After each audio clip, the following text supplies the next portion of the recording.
Welcome to one more blog. मैं हूँ शिवम, मेरे साथ है आरुषि एंड हम आ चुके हैं इस बार रानीखेत उत्तराखंड एक बार और ट्रैवल कर रहे हैं। सो फिलहाल तो रानीखेत ने कुछ खास डिसअपॉइंट नहीं किया है, because the view that you see is this.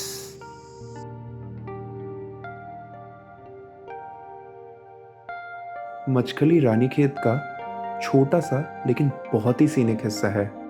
हमारा रानीखेत का ट्रैवल प्लान था 2 दिन का, जिसमें एक दिन तो हमने स्टे किया एक इको रिजॉर्ट में और दूसरा दिन था ब्यूटीफुल होम स्टे में।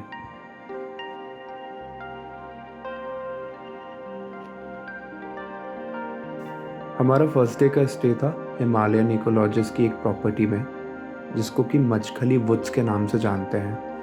रिजॉर्ट के अंदर जाने के लिए भी काफ़ी दूर पैदल ऊपर की तरफ जाना पड़ता है। मतलब अगर 2-4 बार ऊपर नीचे जाना पड़ गया तो पूरी ट्रैकिंग का एक्सपीरियंस भी आपको इधर ही मिल जाएगा।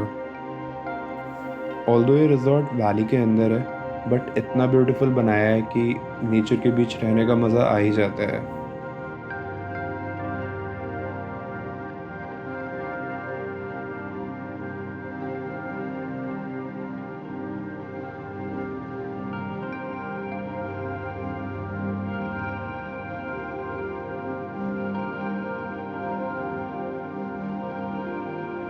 मचकली में व्यूज़ देखने के बाद मैं आया यहाँ पर नाश्ता करने के लिए, and the place that I found out was this beautiful home stay.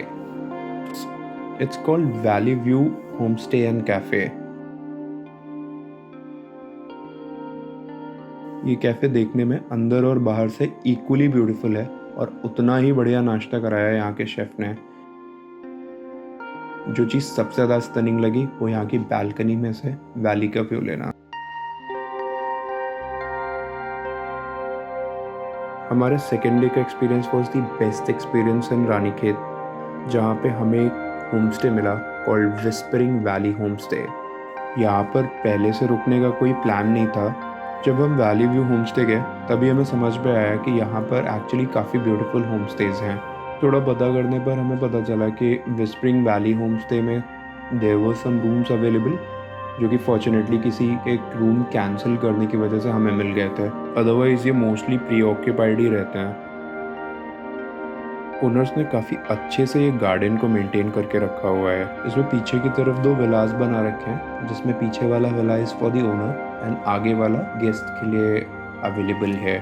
Second day पर मौसम भी काफ़ी चेंज था and there were incident rains that were happening. उस बारिश के बीच में बैठ के there was nothing but beauty and tranquillity.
बारिश स्टार्ट होने के एक दिन पहले ही हमने पास के गांव में एक ट्रैक प्लान किया।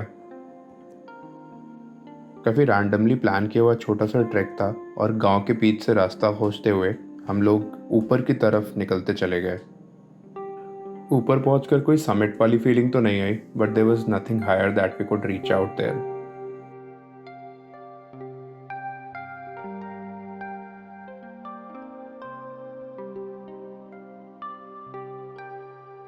हम रैंडमली उस एरिया को और एक्सप्लोर करते चले गए एंड पता चला कि आगे एक फॉरेस्ट है। लोकल से बात करके पता चलता है कि यहाँ पर लेपर्ड्स जैसे वाइल्ड एनिमल्स का आ जाना बहुत नॉर्मल बात है। And then we had our own moments of friends having fun for nothing. दूसरी पहाड़ी पर ऊपर की तरफ जाते हुए हमें मिले कुछ अबैंडन घर जो कि काफ़ी हॉन्टेड फीलिंग दे रहे थे, बट सामने ही मिला एक खूबसूरत सा नज़ारा।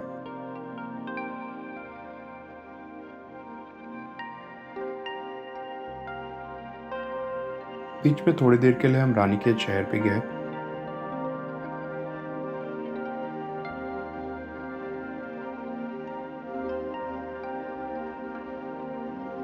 जहाँ एक तरफ we were having fun, peace and tranquillity, वहीं दूसरी तरफ because of those incessant rains काफ़ी ज़्यादा नुकसान हो चुका था।